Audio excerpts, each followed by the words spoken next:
ladies and gentlemen, to tonight's stream of FNM here at Nerd Rage Gaming. I'm your host, Andrew Donnelly. With me, my co-host, Matthew Robert Dow. And Matt, it's a big FNM tonight. There's 27 people out there ready to battle. It's huge. Got my blood going here. Initially, maybe Yeah? I wanted to step into the ring. You wanted to battle, didn't you? Then I remembered that I'm bad at this game and got crushed every single time that I've played in the past 3 months. So. Well, we've got Marc Castillo against Chris Smith here. Esper Dragons versus Jeskai Aggro. Both players well suited up and ready to go. I think it's Castillo. Castillo! Yeah, not Marc Castillo. Castillo. Come on. A double L in Spanish is a Y sound. Did you take Spanish? Yes. Did you actually? Yeah. I didn't. Yeah. I was not Spanish. Didn't take that class. You can barely speak the English language. It's true. Sometimes I have difficulty. You had to take speaking double it. English. Actually, I took English as my second language. Okay. Binary was my first. I So. see. I like this. I think this will be a good match. Both players. Are you going to cast it in zeros and ones? I could 0 1 0 0 1 0. Oh, man. Oh man, Marc Castillo doing a great job yesterday at Thursday Night Magic. Chris Smith taking some time off, trying to decide if he was going to go to Cleveland or not. Yeah, Chris Smith letting me crush him repeatedly in Legacy. Yeah, just getting demolished over and over and over again. That's brutal. I watched half of that one game, so. Oh, Chris is going to scry here with a Temple of Epiphany. Mark, he's going to drop down a Dismal Backwater and gain a life. Chris is going to untap. He's going to draw for the turn. How much have you seen of this Esper Dragons deck? Have you been studying up a lot? There's a ton of articles on it right now. Yeah, I played it a couple of times. It's a pretty sweet deck. I think it's the best deck in the format. So, I don't particularly like it because I feel like it's too good of a deck. Okay. But we'll see. Maybe somebody that's better at this game than I am will figure out a way to, get its power level under check. For sure. So, Mark's going to Thoughtseize Chris, and Chris's hand is Lightning Strike, Rabble Master, 2 Dig Through Times, and 2 lands. So, I'm pretty sure Mark is just going to snap, take the threat, and say, alright Chris, you can try to outcard advantage me when I'm in the control deck. After doing some brewing last night with the 2 decks that I provide for Norman Cohen and our co-commentator Matt Hausler, read a ton of articles, and really a lot of people seem to think the only way to top this Esper deck is you either got to out-attrition them through like a mid-range control deck, or you have to just be faster and play a really aggressive aggro deck. Yeah. I think the Den Protector Death Misraptor kind of interaction is actually pretty sweet and probably pretty good against this deck, especially backed up by like aggressive threats like Death Dealer and then Fleece Mainline. Sure. Since they're, cheap and also pretty resilient. But Chris is gonna fetch and get a Plains and then cast a Mantis Rider and smack Mark in the face for 3. Yeah. So Mark should be at 16. Did he actually attack yet? Oh, he did. He did, yeah. They haven't moved the dice. Dice is hard. Dice is hard. Mark's going to fetch. He's going to go to 15. Doesn't have any planes in his deck. Told me that yesterday. He's just playing, I think, the stock Esper Dragons deck. Okay. That's playing, like, Temple of Enlightenments and Caves of Koilos. Sure. For his white mana. As you can see, he has a Caves on the bottom of his deck. Unless Chris cuts it away. And this is going to die. Nope. Mark. I anticipate. Interesting. He has Downfall in his hand, but I wonder if he has a 3rd land. We'll see if he takes a land off this. He is going to take a land and snap put it into play. So, pretty big tell there that he doesn't have a 3rd land, or now a 4th land. He does have a 4th land in Haven of the Spirit Dragon, so. Chris draws a Rabble Master, though. And imagine he's just going to jam that guy. So, like, this is the one way to beat this deck. It can be kind of clunky, and if you can just get out under it, and then get some early damage in and get them down low enough, you can just fire burn spells at their face. And that seemed to be kind of the consensus. A lot of people discussing that the mono red aggro decks, especially with Zergo, Goblin Heel Cutter, things like that. Just a great way to pound through. Yeah. So like, this is just such like a good board for Chris right now that Mark is going to have to spend a Hero's Downfall on, like Rabble Master, but then he's just going to take 4 again, and then he can Wrath, provided he finds a 5th land. But at that point, he'll be at 7, and Chris has Lightning Strike, and then, Stoke the Flames in his deck. So Right. It's interesting to note there are a few times when the Esper deck really lets down its guard, and I think we saw that here. We saw that on the turn 2 and a 3 transition, especially if they're hurting for land. Yeah. Also on the turn 5 transition, from 5 to 6, because that's usually when they have to play one of their threats. So if you could take advantage of when the control deck is having to tap out, I mean, it's really pivotal for an aggro deck like Chris. Yeah, I mean, when I was playing Marc yesterday, he never seemed to have a problem killing all of my things on 2, 2, 2, 3. Sure. Yeah. I mean, that's and that's kind of what happens. So, I think Marc drew either Ultimate Price or Foul Tongue Invocation for the turn. Foul Tongue Invocation would be actually pretty good, and that's another card that just makes me so angry. The printing of Counterspell is annoying. The printing of, Diabolic Edict gain 4 is also, I don't know, it just kind of annoys me. What are the green and white, play a dragon, or cast the card, reveal a dragon? I don't believe there are ones. They don't exist. Cool. No. Alright, sweet. Thanks! You got Dramoka's command. It's gonna get dissolved. I think, Foul Tongue Invocation wouldn't be that bad, except the nail in the coffin is the fact that the control player gains the 4 life. Correct. It's That's such the problem. a huge amount of life. If it was just Diabolic Edict for 3, fine. But Sure. the fact that it's 4 life, Right. and just, negates a spell out of these Especially decks. where everything else does too, like Surge of Righteousness does too, Self-Inflicted Wounds does too. Those are all kind of marginal. Yeah, and Marc's just dead here. He's at 3. Chris has a Lightning Strike. He has no odds. He's dead. I mean, well, he has the Foul Tongue but no dragon? If he had Foul Tongue, he doesn't have Foul Tongue though. He has Okay. Ultimate Price. I guess Foul Tongue would be fine, but even then, he's Chris sacrifices the Goblin and attacks him down to 4, and then Lightning Strike. strikes him again. Yeah. Still needs an answer. Chris has Dig Through Times to find any burn spell. Coincidentally, we could also look at certain creatures as a great way to really pressure the Esper Dragon's deck too. Rakshasa Death Dealer. Great card against this deck. Super good card. Even the Patriot Missile in Mantis Rider, also good. I mean, dodges. It's fine. It's not amazing. Rakshasa Death Dealer is better just because it's so resilient. I agree. Yes. But if you can if there was a creature that dodges Bile Blight and also Ultimate Price, does that card exist? That's dodges efficient. Bile Blight and Ultimate Price. Boom, and Offensa. That card's got to be good against this deck. I'd have to think so. Comes down on the 3 also. So on the draw, it's probably pretty good. Or I'm sorry, on the play. On the play, it's very good. Yeah, I think it's untap and downfall. Screw this deck. Stupid downfall. Well, you got the sideboard for it, so why don't you roll through it? All right.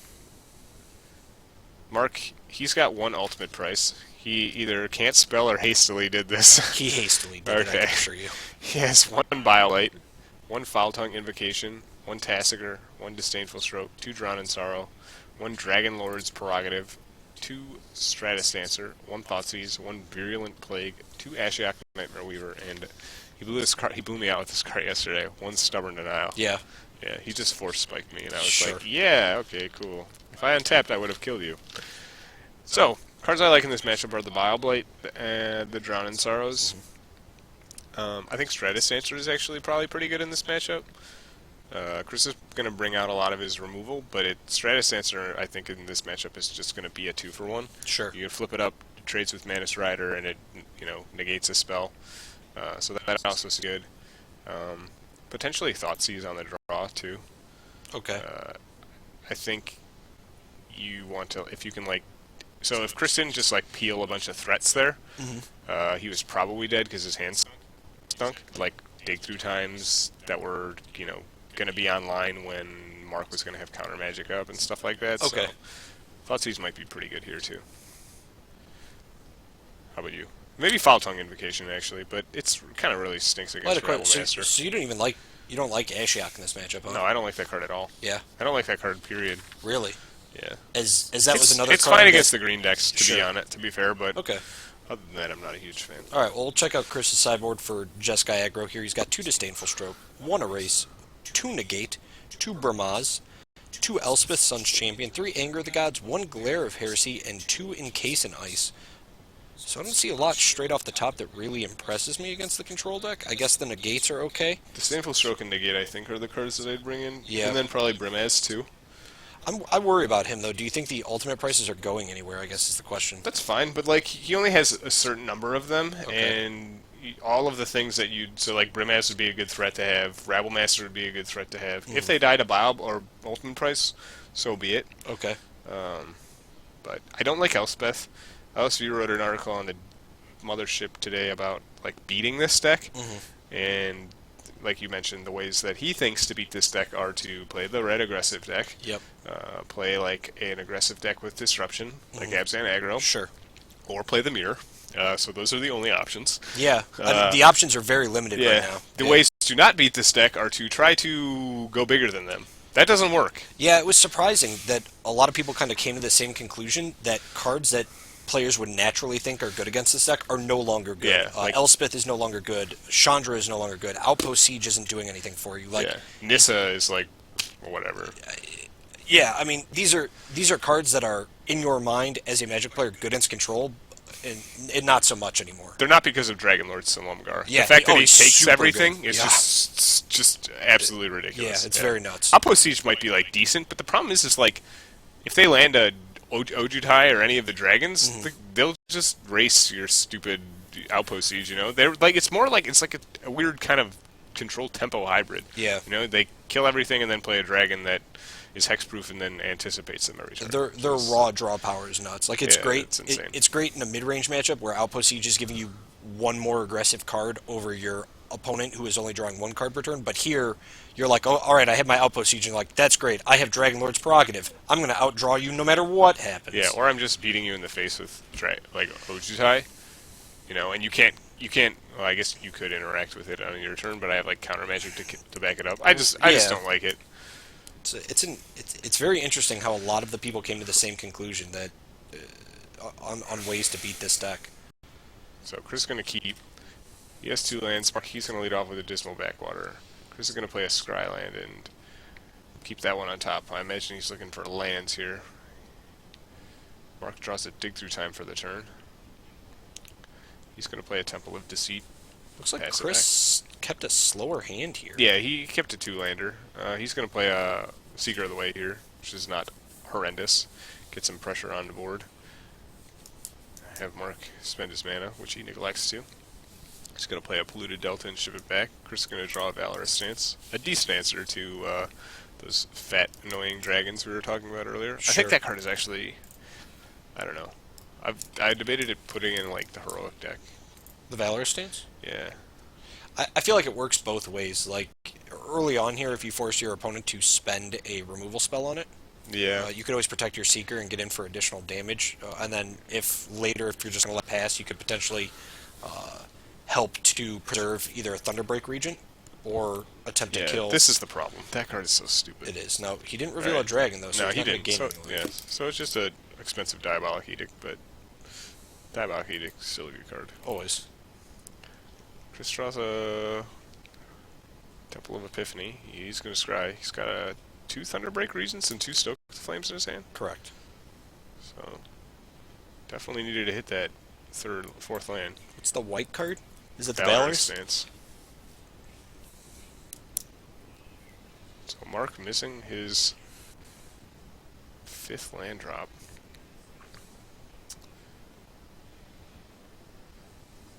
So Chris is gonna attempt to Thunderbreak Regent. I'm assuming we counter this if we have the Yeah, option. I mean if you have a counter, so sure. He's just gonna. I think like he's getting Foul Tongue and Ultimate Price. Interesting. So 15. It's Chris could be at 20. There's the 5th land. Got a handful of good cards though. Chris just drawing more lands off the top. Probably gonna try to stick another Thunderbreak Regent. That's gonna just die. Or get Disdainful Shrub. Yeah. So it's interesting that Mark decided to kill the first one, counter the second. Yeah. Only because I would figure you'd try and counter first, and then... I would save my counter spells for like things that actually matter. like dig through time. Sure. Things that like he has like if you have answers in your hands, might as well just save the use the answers that line up with like that threat Sure. and ultimate price, and save the disdainful stroke for dig through times and potentially planeswalkers. So Mark gonna take a quick 2 off the dig through time. Didn't see what they were. He's gonna go to 21. I imagine this is gonna be just like a. Okay, he doesn't have the white mana. That's why he's bottlenecked on casting Dragon Lord Ojutai. Chris has another Stoke the Flames, so he has 12 points of burn in his hand. I should just try to keep stoking him. Stokia. Mark, he's going to go to 11. Chris is going to draw. It's going to be an Elspeth, so he did bring those in. But let's see if he elects to cast it. He decides to not cast it. And Mark's going to cast an uncounterable Dragon Lord's Prerogative. I like that card a lot. Oh man, blue gets 2 spells? Man, yep. White and green didn't get any. I don't think... white and green doesn't get any, and blue gets 2. Opportunity you can't counter, and then counterspell you can't counter. Correct. Sweet. Or you can't... Counterspell, yeah. Force Spike that turns into counterspell. Sure. Red at least gets, like, Searing Blaze. Temple of Enlightenment. Ship it to the bottom. This is dangerous for Chris. I mean, Mark doesn't know that he has the Elspeth in hand, but now Chris can't really just cast that Elspeth. That's why it's so bad. Sure. Right, Chris lets him go to discard, which means you can't stoke him now. So he's not going to stoke him. He didn't do anything. I do not understand the not doing anything. He's going to play a Soulfire Grandmaster. Alright. That's not horrendous. You just need to get a couple of chip shots in here. I feel like that's pretty dangerous, though, because once again, the Dragonlord Silumgar is there. Yeah. Fair. And Mark can activate that ability. Yeah, I'd much rather take that card than Elspeth, though. Well, you would rather take the... Yeah, I would rather take the... Soulfire? Yeah. I agree. I don't know. I mean, as Mark, wouldn't you like that? I mean, you buy back your counter spells. Oh, yeah, for sure. As Mark, I'm just looking to take anything with Dragon Lord Silumgar. That card is good. It is. Very strong. This card is also good. It's kind of Catasticor.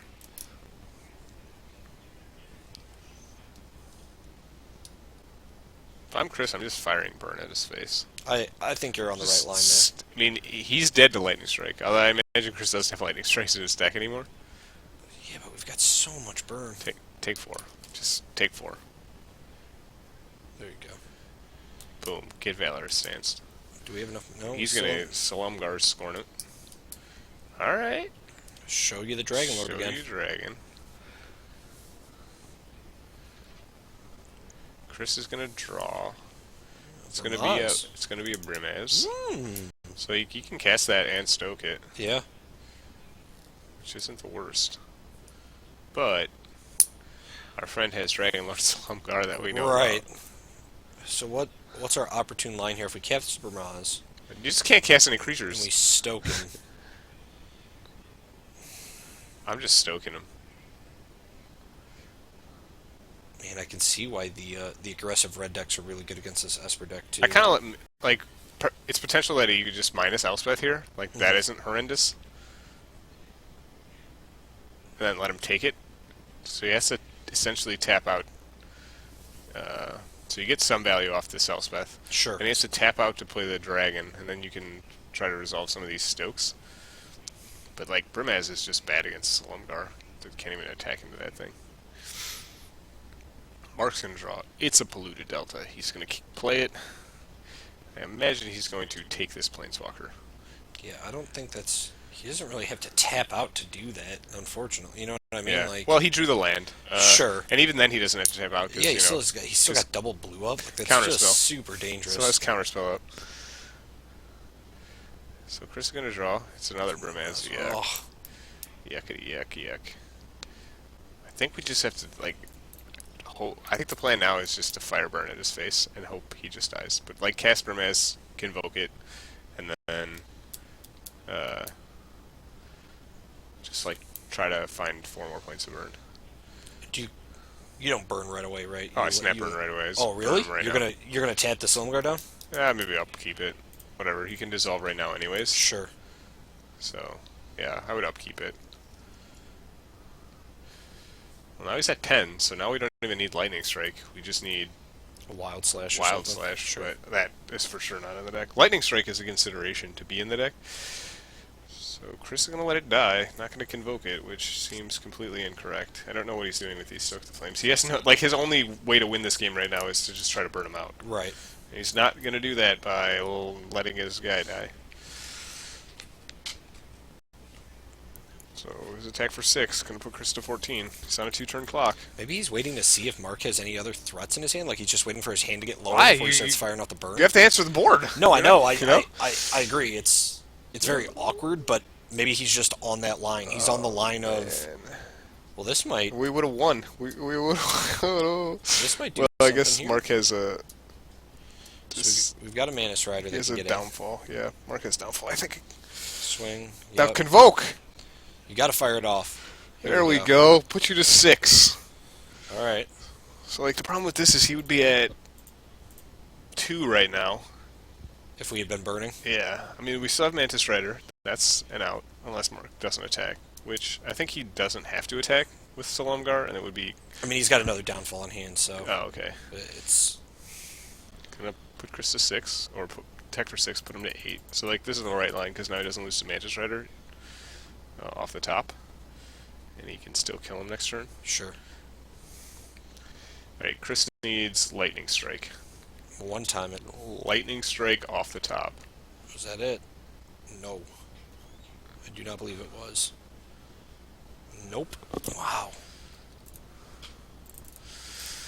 Man, so maybe that's the sideboard that this deck needs. Just needs to become more aggressive. Oh yeah, for sure. Definitely. Look, there's no way you're gonna win. You win the control.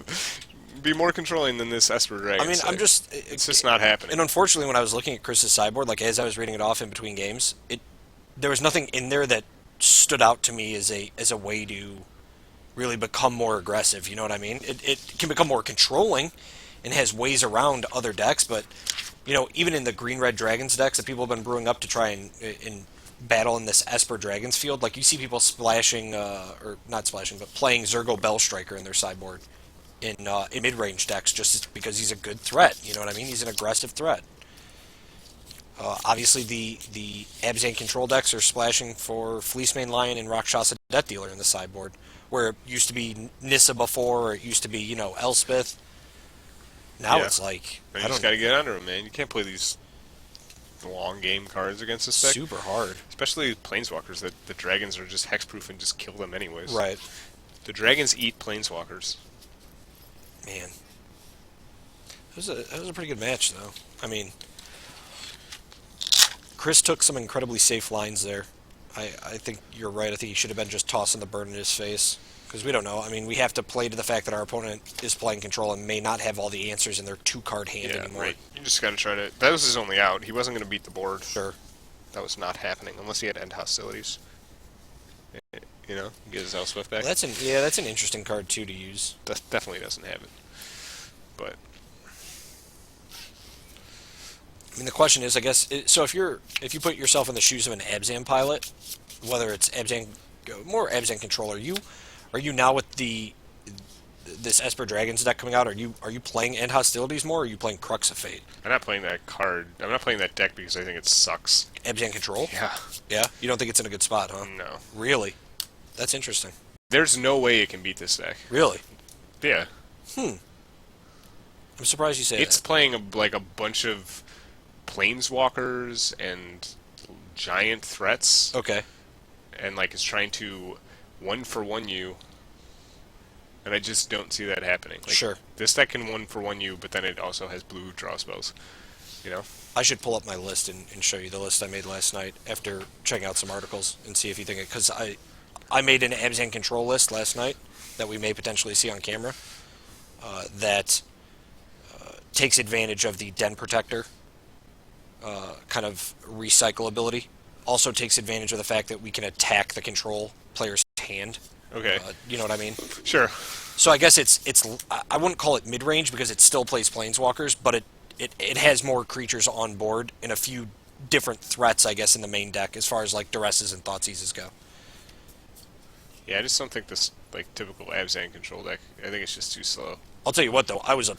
I think I stayed up till 3 a.m. fixing both of the decks, and all I did was read articles because every deck last night, TCG Player, Star City Games, Channel Fireball, all of the articles that you could find were all articles on either how to play Esper Dragons, how to play the mirror for Esper Dragons, or how to beat Esper Dragons. So Yeah. this is obviously the deck to beat. I mean, if you guys are just tuning into Standard, like this is it. It is. It is the deck to beat. So, Mark has a mulligan. He has 3 dragons in his hand and 4 lands. That is not good enough. Chris is going to keep on the play. So, good spot to be in. He's got a couple of lands. I saw Thunderbreak region. Yeah, it looked like he had a negate too. He has a Disdainful Stroke. Is that what it is? Yeah, I don't know. He might have a negate also, but he for sure has Disdainful Stroke. Looks like he's got Mana Strider and Stormbreath Dragon also. Man, Ultimate Price made Stormbreath Dragon so much worse. I mean, it made a lot of threats worse. Yeah, the heroic cards. Yeah, for sure. So did Foul Tongue Invocation. That card's such a blowout. I mean, what you have a million cards that got printed to hand for that deck. You have Foul Tongue Invocation, Self-Inflicted Wound. Yeah, nobody plays that one though. I don't understand why not. Like, I mean, I'm not saying in the Esper Dragons deck. I just like any deck that plays black can splash that. Like, Yeah, but it's just so much better, I think, and Foul Tongue Invocation just seems better. And if you're not playing dragons, what are you doing? You're selling your standard cards and playing Van Heroic. The rest of standard is what you're doing. Alright, so Mark can roll the 6. That doesn't look like a very good hand. Is that a 2-land? Okay, he's going to keep. Does he have a blue source? He has a Caves, so there's the turn 1 Caves. Chris, he draws an untapped land, man, which is pretty good for him. Now he can curve into his Mana Strider. Mark going to play a Haven of the Spear Dragon, so a sign of weakness, I think, for Chris. He's going to Mana Stride him. Yep. Let it ride. Mark's going to go to 17. It's a strong start for Chris. Indeed. Mark's going to draw. Finds a Temple of Enlightenment on top. He's going to ship that card to the bottom. Chris, ooh, he finds another untapped land. That is... Yep. He's going to battle. Play a Thunderbreak here. Yeah. Run out threats. Yep. That seems Get good. you dead. This is strong. Ship it back. Mark has Drowning Sorrow in hand, which looks That's particularly dismal awful right now. Yeah, just not good. He's not going to sit here and anticipate. Yeah, Mark's in a bad spot, to say the least. Crux of Fate doesn't even get him out of it because he has to name, dragons or non-dragons, so one of these things is still going to live. I mean, this is brutal when the control deck has to main phase use its instant speed draw spell. That's just not a good sign. To dig for lands. Yeah, it's awful. Yeah. I mean, there's times, I guess, where it's appropriate late game. This is not... if I'm Mark, I'm not really happy with having to cast that. I might have shipped this hand if I was Mark. It doesn't do anything. He had Caves of Quellos Haven. Ugh, and this is the problem. Like, if Chris casts another Thunderbreak Regent, and Mark just removes this one, he's still taking 3, dropping to 11, and then there's another Thunderbreak he has to deal with. Yeah. I think he just hit for 7. He's on a 2-turn clock as is. Yeah.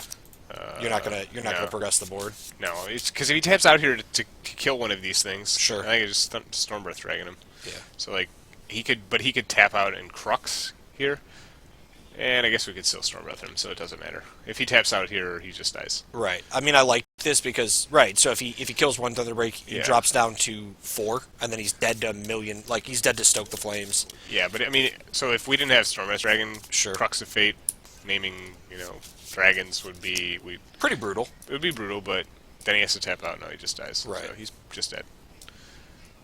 Just dead. What a good hand by Chris. That was a straight, just gas hand. Good draws too. That was a dumper from Mark, though. That was kind of strange. I wonder. Bad when I would have shipped that back. What was his first hand that he didn't want? No land. It was his first hand was 3 dragons, 4 lands, is what it looked like. But I would have also shipped that hand back.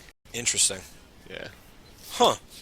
Well, that hand sucks. This hand sucked. Yeah. And he got crushed because it sucked. Yeah, it was just awful. Did he cast a spell? No. He didn't. He cast Anticipate. Yeah. That was it. Yeah, no. I mean, unfortunately, that's just That's brutal. That's just not the way you want the.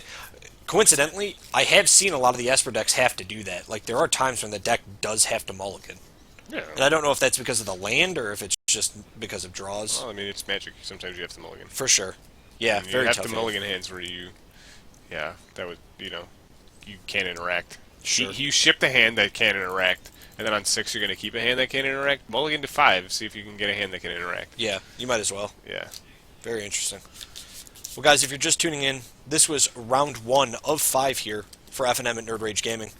27 people in the house tonight battling it out, so this will be some pretty good Magic. A lot of good names here tonight. We got Evil Ben Sliwa playing. Still plays Magic, apparently. Yeah, he's back in it. He's trying to get his 5-0 streak back in the He hasn't pilot played seat. that for that long. After he had 3 times undefeated in FNM. Remember that streak where he was just going bananas? I remember, yeah, and then he got crushed and took a small break. Tried to go back to the lab and Typical see what Ben he could come up Sliwa. to. Yeah, Gets crushed, he was goes lucky. on week-long tilt. Yeah. He said he prayed to base god Owen Turtenwald for advice. So, should be some good Magic tonight. I hope you guys stick around. Hope you enjoy the channel. So he's not playing Owen's deck of the week, though. I don't believe he Because is. that is Esper Dragons, and he's No, playing Abzan he is playing Abzan Control. Hopefully it's not the Pantheon version, which Brad Nelson in the Versus video that was released today said was a pile of garbage. Really? Yeah. Just not good. What was the what made the Pantheon version different? I think it was just your stock Abzan deck. Interesting. Stock Abzan, huh? Yeah, it just wasn't very good. Just not strong. No, just not very good against your opponent that has counterspell and anticipate on a hexproof stick. Sure. And can steal your planeswalkers, and steal your siege rhinos, and steal your tassigers. Yeah. Well, guys, we've got about 50 minutes left in the round. We will put up the be right back sign, and then BRB. Be right back after that. Go play some Modern. Oh, hold on, we got questions. So, how much influence do you think Standard Super League will have on Standard Super League is going to be sweet. I'm Yeah. so looking forward to it, and I think it will have. Man, it's tough because I don't know what they're playing for. Are they just playing to have fun, or are they playing to is there? I have to imagine most of these guys are kind of like to gamble. So there's probably something on the line other than pride. So with that in mind, I think people will actually bring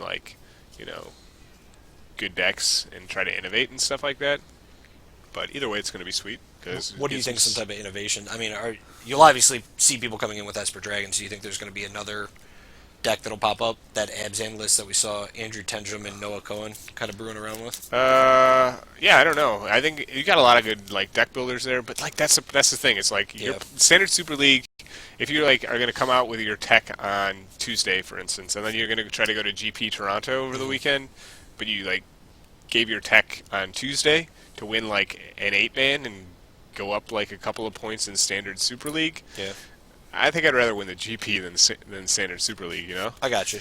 So that's why I don't know how huge of an impact it's going to have. I think Vintage Super League has a lot of impact on Vintage because it's the only thing that matters. All 10 people who play that format are like, wow, I wonder what new decks we can build. Yeah, right. They're trying to innovate because Yeah. there's no Vintage tournament that's going to they're going to play for money or pro points or anything like Right. that. So, but Vintage Super League is going to be sweet, and I plan on watching it every week. Really? So you like watching Vintage? Yeah, I watch Vintage Super League right now while I lift weights. Oh, okay. Yeah. And you just think, how many Moxen can I lift as I lift these weights? Yeah, so many Moxen. A ton. And I think, man, why is Eric Froelich just drawing straight gas every single he's on the craziest heater ever. Yeah, he's just that's what I thought this week, and I'm like, come on, man, I want to see you battle LSV, and he's just like, no, I'm just gonna rip insane cards off the top, just draw so stupidly well. Yeah. To be fair, I've been editing the matches from Modern States, and going back and watching the Modern top 8 with that Green Red Tron player. where his hands were Yeah, just the his nut. draws were Oh insane, my too. god! I mean, it's Like, just like what's even the the one highlights. card I could rip that wins? Like, I'll keep the one land Tron hand and then draw a natural Tron in the first 2 lands. I mean, Two the cards. best is when we're sitting there and it's really quiet. You can hear between game 1 and 2, like his opponent is like, your hand, like your draws are just insane. Like his opponent was even just, Yeah, they were pretty crazy. yeah, they were nuts. If you watch the VSL from last week, Bifrost draws were also very insane. Yeah. So, All right. Well, must be nice. I wish I could draw that well. guys, we'll be back in about 12 minutes. That's the round timer right now, so we're going to throw that up, and we will be with you in a second.